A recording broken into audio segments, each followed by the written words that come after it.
तो हेलो बच्चों, हमारे चैनल एजुकेशन बाय रीता में आपका स्वागत है। तो बच्चों, हम 6th क्लास की हिंदी की बुक मंजरी का चैप्टर नंबर 18 पढ़ेंगे, बहादुर बेटा। ये प्रस्तुत एकांकी में लेखक ने एक बहादुर बालक की बहादुरी का वर्णन किया है, जिसके लेखक विष्णु प्रभाकर जी हैं, जिनका जन्म 21 जून सन 1912 को मुजफ्फरनगर जिले के मीरापुर गांव में हुआ था। पंजाब विश्वविद्यालय से बीए और फिर हिंदी प्रभाकर परीक्षा उत्तीर्ण की। यहीं से इनके नाम के साथ प्रभाकर जुड़ गया। विष्णु जी ने उपन्यास, कहानी, नाटक, एकांकी, स्केच और रिपोर्टाज विधाओं में अनेक रचनाएं भी की हैं। सीमा रेखा, प्रस्तुत कीट आदि इनके ये प्रमुख एकांकी हैं। आवारा मसीहा ये इनकी बहुत प्रशंसित रचना है। इनका निधन 11 अप्रैल 2009 को हो गया था। तो चलिए बच्चों, हम चैप्टर को शुरू करते। तो इस चैप्टर में एक जो बहादुर बालक के बारे में वर्णन किया गया है, लेखक ने इस बहादुर बालक के बारे का वर्णन किया है। तो चलिए हम चैप्टर को शुरू करते हैं। पात्र: माँ, संदीप बड़ा बेटा, कुलदीप कौन था? छोटा बेटा, मधुर बेटी, एक युवक संदीप का मित्र, ये नाम दिए गए हैं। एक युवक डॉक्टर और एक युवती दोनों रेड क्रॉस के सदस्य।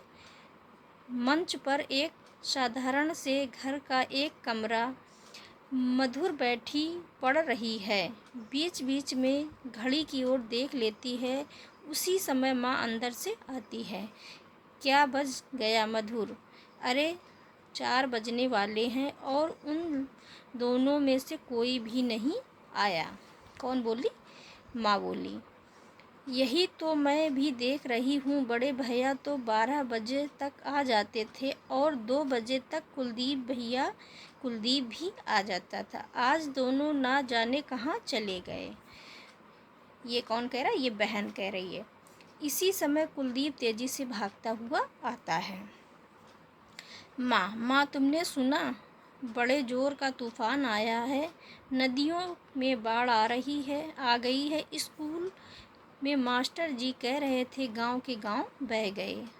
सैकड़ों आदमी भी बह गए। जानवरों का तो कहना ही क्या, मकान गिर पड़े। चारों तरफ हाहाकार मचा है। मास्टर जी ने कहा है कि हम लोगों को उनकी मदद करनी चाहिए, वहाँ जाना चाहिए, उनको कपड़े और पैसे देने चाहिए। तेजी से बोलता चला जाता है। चर्चा तो आज हमारे स्कूल में भी हो रही थी, पर ऐसी कोई बात मैंने नहीं सुनी कि इतना नुकसान हुआ है।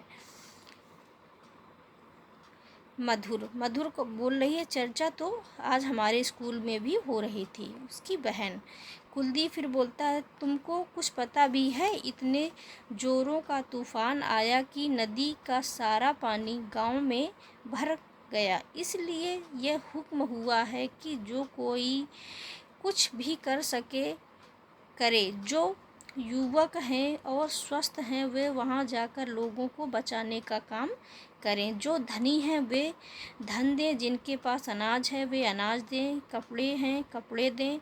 हाँ, यह तो होना चाहिए। मेरे पास पैसा तो नहीं है, लेकिन जो कुछ हो सकता है वह अवश्य करूँगी। कहाँ भेजना होगा पैसा?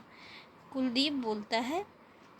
माँ बोलती, हाँ, यह तो होना चाहिए। मेरे पास तो पैसा नहीं है, लेकिन जो कुछ भी बन पड़ेगा वो मैं करूँगी। कुलदीप बोलता है, वह तो लेने वाले यहीं आ जाएंगे, लेकिन मैं जा रहा हूँ। मधुर: माँ, एक साथ तू कहाँ जा रहा है? कुलदीप: लोगों को बचाने।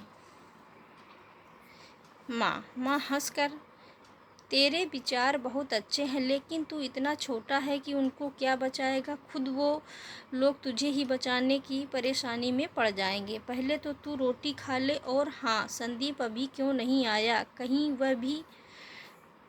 मधुर: हाँ माँ, वह जरूर चले गए होंगे। वह दिन रात इसी तरह की बातें करते रहते हैं। मैं कुछ करना चाहता हूँ। मेरे पिता और मेरे चाचा ने आज़ादी की लड़ाई लड़ी थी। मेरे देश के हज़ारों लोगों ने अपने प्राण दिए थे। अपना सब कुछ लुटा दिया था, अब मुझे कुछ करना चाहिए, मुझे भी अपने देश की सेवा करनी चाहिए। सहसा एक युवक का प्रवेश होता है, एक युवक आता है। तो युवक, संदीप का घर यही है। युवक बोला, संदीप का घर यही है। सब एक साथ, हाँ हाँ यही है, क्या बात है। युवक, मैं आपको बताने आया हूँ कि संदीप बाढ़ पीड़ितों के लोगों की सहायता करने के लिए चला गया है। माँ, घबरा कर क्या? मधुर, तो भैया चले ही गए। युवक, लेकिन आप कोई चिंता ना कीजिए, तेजी से कहकर लौटता है। माँ, हे भगवान, ये सब क्या हो रहा है? कब दूर होगी ये परेशानियाँ? कितना बलिदान चाहता है तू, हे भगवान, तू मेरे बच्ची की रक्षा करना, वह खूब सेवा करे पर डैश। मधुर, माँ को झकझोर कर, माँ तुम कहाँ खो गई हो? क्या सोचने लगी? हमें कुछ करना चाहिए, चलो हम दोनों घर घर से अनाज और धन इकट्ठा कर, हाँ, बाढ़ पीड़ितों के लिए खाने की ज़रूरत भी तो होगी। कुलदीप, खाना, कपड़ा, मकान, सभी चीज़ों की ज़रूरत होगी। मास्टर जी कहते थे कि सरकार प्रबंध कर रही है, कैंप लगवा दिए हैं। माँ, मैं जाता हूँ, स्कूल में वॉलंटियरों की ज़रूरत है। बच्चों, इसमें ध्यान देना कि जो वॉलंटियर शब्द दिया गया है, ये स्वयं सेवक होता है। वॉलंटियर का मतलब होता है स्वयं सेवक की ज़रूरत है। मैं कैंप में जाकर तो काम कर ही सकता हूँ, क्यों नहीं? कौन बोली? माँ। माँ बोली, क्यों नहीं कर सकता, तू भी जा, लेकिन एक बात ध्यान रखना, नदी के पास मत जाना। कुलदीप, मैं नदी के पास क्यों जाऊँगा, वह तो खुद ही हमारे पास आ गई है। हंसकर, अच्छा मैं चला।